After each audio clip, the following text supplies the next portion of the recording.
میرا رضا میرا رضا میرا رضا میرا رضا ہے، وہ رضا میرا رضا میرا۔ تمہیں پتہ ہے عمر ابن خطاب رضی اللہ تعالیٰ عنہ کا زمانہ ہے، یہ وہی عمر ابن خطاب ہے جو کہتے ہیں بچپن میں 2 بکریاں نہیں سنبھال پاتا تھا، میرے باپ مجھے مارا کرتے تھے، کھوسے کھاتا تھا، لیکن ایک وقت ایسا آیا مصر میں جب اسلامی حکومت آئی، وہاں ایک بری رسم، ایک برا رواج چلتا تھا۔ عمرو بن عاص جو گورنر تھے مصر کے، انہوں نے دیکھا دریائے نیل جو مصر میں بہتا ہے سال میں ایک مرتبہ سوکھ جاتا تھا، تو مصر کے لوگ ایک 16-17 سال کی حسین لڑکی کو سجا کر کے سنوار کر کے اس دریا کے بھیٹ چڑھا دیتے تھے، بلی چڑھاتے تھے، اس کا خون جب دریا میں ڈالتے تو پھر دریائے نیل لبالب بھر جاتا تھا۔ یہ ان کی بری رسم، ان کا برا رواج ہر سال چلتا تھا۔ جب اسلام وہاں پر آیا، لوگوں نے عمرو بن عاص سے کہا کہ ہمیں ایک لڑکی ذبح کر کے ڈالنی پڑے گی، نہیں تو پانی اوپر نہیں آئے گا۔ عمرو بن عاص نے کہا میں اس کی تو اجازت نہیں دے سکتا، اسلام اس کے خلاف ہے۔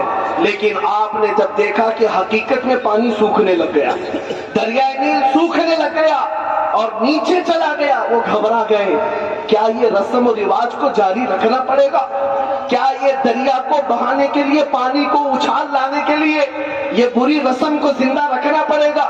اسی کشمکش میں عمرو بن عاص نے خط لکھا مدینے میں عمر ابن خطاب کو رضی اللہ تعالیٰ عنہ۔ امیر المومنین عمر ابن خطاب کے پاس جب خط آیا، سنو اے مسلمانوں، جو یہ کہتا ہے میرے مصطفیٰ کی غلامی میں نفع کیا ہے، حضور کی وفاداری میں فائدہ کیا ہے، کان کھول کر سن لے، فائدہ میں بتاتا ہوں۔ عمر ابن خطاب اس کے بعد جواب میں ایک خط عمرو بن عاص کو لکھتے ہیں جو مصر کے گورنر تھے، اور دوسرا خط دریائے نیل کے نام پہ لکھتے ہیں۔ آج تک سنا ہے کبھی کسی نے دریا کو بھی خط لکھ کے کہا ہو، پانی کو خط لکھا ہو کسی نے؟ یہ صرف محمد عربی کے غلاموں کا راج ہے، راج ہے۔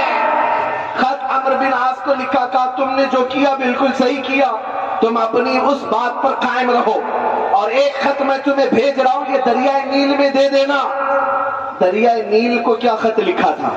خط لکھا بسم اللہ الرحمن الرحیم، اے دریائے نیل، اگر تو اللہ کے حکم سے چلتا ہے تو عمر ابن خطاب اللہ کا بندہ حکم دیتا ہے کہ جاری ہو جا، اور اگر اللہ کے حکم سے نہیں چلتا تو ہمیں تیرے پانی کی کوئی ضرورت نہیں۔ یہ خط لکھا اور بھیجا۔ حضرت عمرو بن عاص کے پاس جب عمر ابن خطاب کا خط آیا، جب دونوں خط آئے، اپنا خط رکھ لیا، دریائے نیل کا خط لے جا کر دریائے نیل میں ڈالا۔ تاریخ میں موجود ہے اچانک جوش آیا پانی میں، اور 16 گز اوپر دریائے نیل کا پانی بہنے لگا، اور اتنا ہی نہیں 1400 سال گزر گئے، آج بھی دریائے نیل لبالب بھرا نظر آتا ہے۔ یہ کہنا یہ چاہتا ہوں، تم پوچھتے ہو محمد عربی کے غلامی میں ملتا کیا ہے؟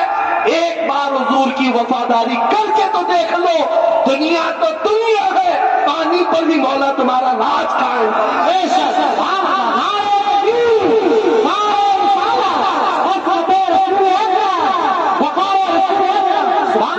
جب تک ٹکے نہ تھے تو کوئی پوچھتا نہ تھا، جب تک ٹکے نہ تھے تو کوئی پوچھتا نہ تھا۔ یا رسول اللہ تم نے خرید کر ہمیں انمول، بک کر کے تو دیکھو اے جوان، بک کر کے تو دیکھو۔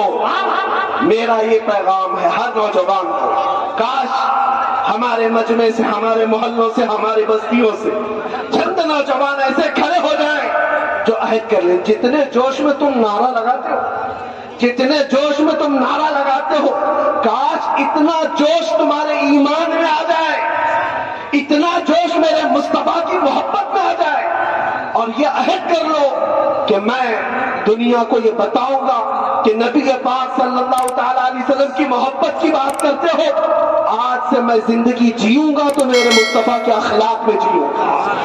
جس دن یہ نوجوانوں طے کر لو تو پھر بازار نبی میں بکنے کی بات، شاعر نے کہا ہے بے دام ہی بک جائیے بازار نبی میں، بے دام ہی بک جائیے بازار نبی میں اس شان کے سودے میں خسارے نہیں ہوتے، یہ ناز یہ انداز ہمارے نہیں ہوتے، چھولی میں اگر ٹکڑے تمہارے نہیں ہوتے، جب تک کہ مدینے سے اشارے نہیں ہوتے، روشن میری قسمت کے ستارے نہیں ہوتے۔